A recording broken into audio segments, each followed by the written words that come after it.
أستاذ فريد، أنه يعني اللي أتذكر يعني أنه كان أحد جيرانكم بالمحلات، حسين الصايغ أبو رحمن الله يرحمه. رحمه الله. ذكرياتك عنه؟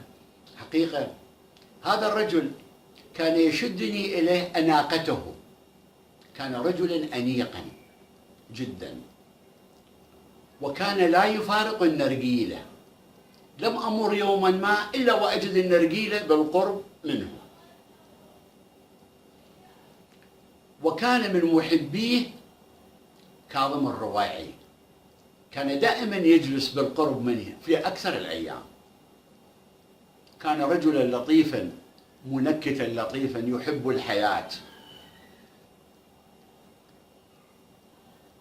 اللي أتذكر أنه كان يعني يقرأ مقام بصوت نعم شجي. أحسنت. كنا نسمع غناءه من بعيد، كنا نسمع مقاماته من بعيد. هو وكاظم الرواعي بالقرب منه، وكان هذا يعني يجلب الأنظار ويجلب الانتباه من المحلات القريبة منه.